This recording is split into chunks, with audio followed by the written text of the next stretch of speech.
बीएसटीवी की खबर पर मुहर लग चुकी है। जी हां, बीजेपी राज्यसभा के उम्मीदवार के नाम का ऐलान हो चुका है। एमपी से जॉर्ज कुरियन बीजेपी के राज्यसभा उम्मीदवार होंगे। ज्योतिरादित्य सिंधिया के लोकसभा सांसद बनने के बाद राज्यसभा सीट पर चुनाव होना है। 2020 में ज्योतिरादित्य सिंधिया राज्यसभा सांसद चुने गए थे। 2026 तक उनका जून 2026 तक माफ कीजिए उनका कार्यकाल था।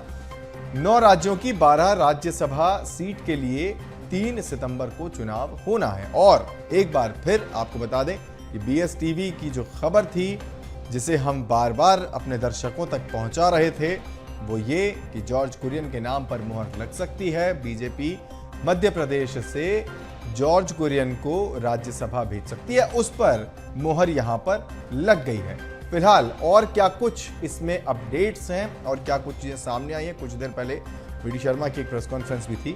इन सब पर जानकारी देने के लिए मनोज, हमारे सहयोगी, लगातार हमारे साथ बने हुए हैं, उनके पास वापस लौटेंगे। मनोज, सबसे पहली बात तो यही कि आपकी खबर पर जो आपने ब्रेक की थी उस पर मुहर लग चुकी है। दूसरी बात यह कि जॉर्ज कुरियन को यहां से भेजना, तब जबकि कई और नाम भी लिस्ट में थे राज्यसभा के लिए।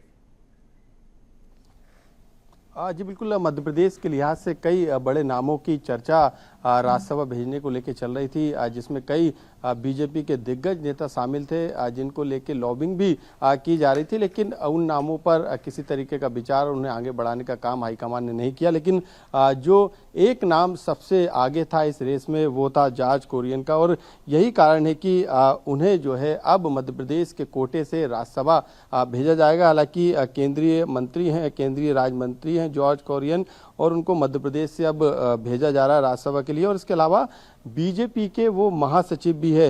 हालांकि एक नाम और चल रहा था, लेकिन उनकी संभावना इसलिए नहीं बनती नजर आ रही थी क्योंकि उन्हें हरियाणा के कोटे से राज्यसभा भेजा जा रहा था। क्योंकि मध्य प्रदेश में राज्यसभा की 11 सीटें हैं, जिसमें से 8 बीजेपी के पास है, और एकमात्र ऐसी सीट थी जहां पर तमिलनाडु के भाजपा नेता और केंद्रीय मंत्री एल मुरुगन को जगह मध्य प्रदेश से दी गई थी। अब दूसरे ये बाहरी नेता हम इन्हें कह सकते हैं, जिनको राज्यसभा से मध्य प्रदेश के कोटे से भेजा जा रहा है। तो लगातार मंथन किया गया था, लेकिन एक नाम सबसे आगे रेस में चल रहा था, जिस पर हाईकमान ने चर्चा और मंथन मध्य प्रदेश के लीडरशिप से की थी। उसके बाद क्योंकि वीडी शर्मा ने कुछ घंटे पहले ये बात कही थी कि हाईकमान ने तय करेगा कि कौन नेता जो है, कौन सा नेता जो है वो राज्यसभा जाएगा, मध्य प्रदेश का नेता होगा या बाहरी नेता होगा, ये तय करने का काम मध्य प्रदेश की हाईकमान करती है। और वो हाईकमान ने किया भी है। अब जो एक नाम चल रहा था, उस नाम को मध्य प्रदेश से राज्यसभा भेजने का काम किया। लेकिन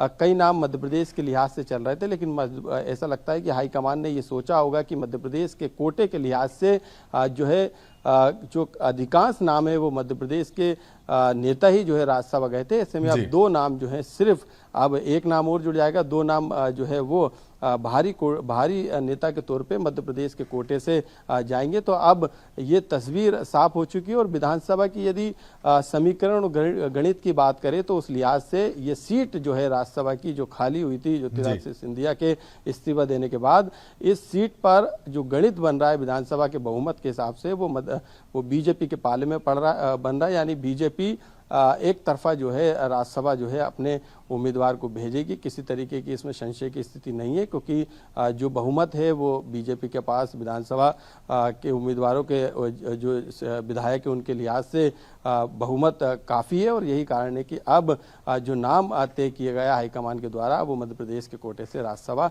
जाने वाले हैं। क्योंकि कल नामांकन की आखिरी तारीख है। ऐसे में बीजेपी ने अपने इस नाम का ऐलान आज कर दिया है।